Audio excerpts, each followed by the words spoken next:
प्रिय छात्रों, हिंदी के इस शिक्षण सत्र में आपका हार्दिक स्वागत है। आज हम गद्य खंड के अंतर्गत भारतीय संस्कृत पाठ के छठे भाग का अध्ययन करेंगे। प्रस्तुत अंश में लेखक डॉक्टर राजेंद्र प्रसाद जी ने भारतीय संस्कृत की विविधता में एकता की भावना का वर्णन किया है।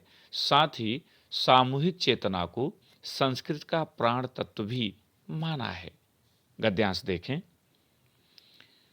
दूसरी बात जो इस संबंध में विचारणीय है वह यह है कि संस्कृत अथवा सामूहिक चेतना ही हमारे देश का प्राण है। इसी नैतिक चेतना के सूत्र से हमारे नगर और ग्राम, हमारे प्रदेश और संप्रदाय, हमारे विभिन्न वर्ग और जातियां आपस में बंधी हुई हैं। कठिन शब्दों का अर्थ और व्याख्या के साथ देखते चलें। विचारणी माने विचार करने योग्य। सामूहिक चेतना, सामूहिक जागरूकता या समूह की जागरूकता। सूत्र, रस्सी, धागा या बंधन। व्याख्या देखें। लेखक डॉक्टर राजेंद्र प्रसाद जी कहते हैं कि भारतीय संस्कृत की सामूहिक चेतना के विषय में जो विचार करने योग्य दूसरी महत्वपूर्ण बात है वह यह कि यही संस्कृत अथवा सामूहिक चेतना हमारे देश का प्राण तत्व है। इसी नैतिक चेतना के सहारे हमारे सभी नगर और ग्राम, सभी प्रदेश और संप्रदाय, विभिन्न वर्ग और जातियां अलग अलग दिखाई देते हुए भी एक दूसरे से जुड़ी हुई हैं, एक दूसरे से बंधी हुई हैं।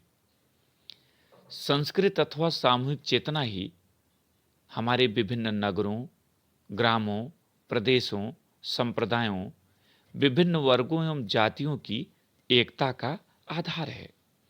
जहां उनमें और सब तरह की विभिन्नता है वहां उनमें सब में यह एकता है। लेखक कहता है कि यद्यप सभी में भाषा, रहन सहन, खान पान आदि की विभिन्नताएं हैं, किंतु उनमें यही प्रमुख एकता का कारण है कि हमारी सामूहिक चेतना एक है। इसी बात को ठीक तरह से पहचान लेने से बापू ने जनसाधारण को जनसाधारण माने सामान्य लोग, बुद्धिजीवियों के नेतृत्व में, बुद्धिजीवी समाज का प्रबुद्ध वर्ग, नेतृत्व माने अगुवाई, क्रांति करने के लिए तत्पर मन तैयार, इसी नैतिक चेतना का सहारा लिया था। लेखक कहता है कि राष्ट्रपिता महात्मा गांधी ने इस बात को अच्छी तरह से समझ लिया था, इसलिए उन्होंने जनसाधारण को बुद्धिजीवियों के नेतृत्व में क्रांति के लिए तैयार करने के लिए इसी बात को सहारा बनाया था।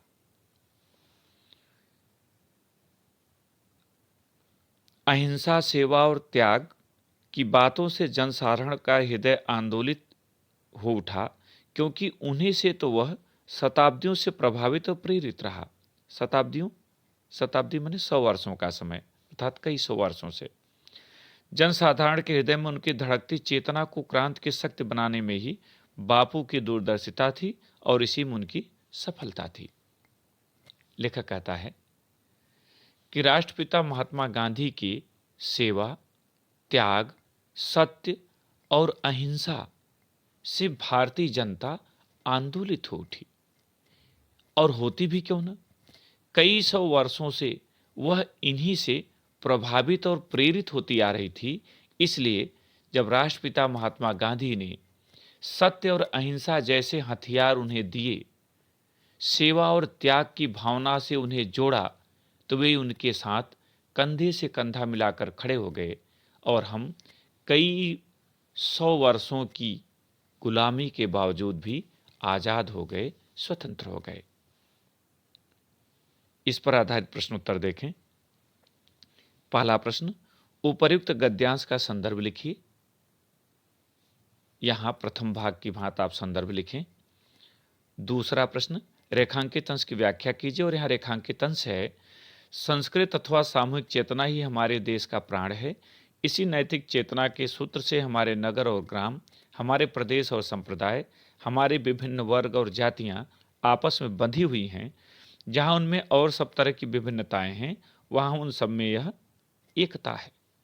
उत्तर: लेखक डॉक्टर राजेंद्र प्रसाद जी भारतीय संस्कृति की विविधता में एकता की प्रवृत्ति पर प्रकाश डालते हुए कहते हैं कि सामूहिक चेतना ही हमारे देश का प्राण तत्व है।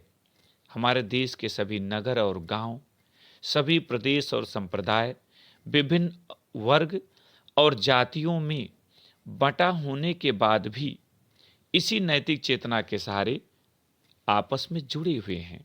अर्थात संस्कृत अथवा सामूहिक चेतना ही नगर, ग्राम, प्रदेश, संप्रदाय, विभिन्न वर्ग एवं जातियों की एकता का आधार है। तीसरा प्रश्न, जनसाधारण का हृदय किन बातों से आंदोलित हो उठा? उत्तर: जनसाधारण का हृदय राष्ट्रपिता महात्मा गांधी के सत्य, अहिंसा, सेवा एवं त्याग की भावना से आंदोलित हो उठा।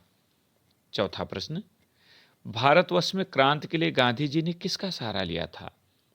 उत्तर: भारतवर्ष में क्रांति के लिए महात्मा गांधी जी ने नैतिकता की सामूहिक चेतना का सहारा लिया था। अंतिम प्रश्न, इन पंक्तियों में लेखक ने भारतीय संस्कृति की एकता और उसकी शक्ति का क्या महत्व बताया है? उत्तर: इन पंक्तियों में लेखक ने भारतीय संस्कृति की एकता और उसकी शक्ति का महत्व बताते हुए कहा है कि भारतीय संस्कृति की एकता में अत्यधिक बल है। इसी के फलस्वरूप संपूर्ण भारत ग्राम, नगर, प्रदेश, जाति, वर्ग में बटा होने के बाद भी एक है। इसी के सहारे गांधी जी ने देश की जनता को क्रांति के लिए तैयार किया और विदेशी सत्ता को उखाड़ फेंका। आप जानते हैं कि गद्यांश में 3 ही प्रश्न आएंगे, किंतु यहाँ 5 दिए गए हैं क्योंकि अन्य 2 को भी महत्वपूर्ण समझा गया है। मुझे उम्मीद है कि आपको यह भाग समझ में आ गया होगा। 7वें भाग के साथ फिर मिलेंगे। बहुत बहुत धन्यवाद।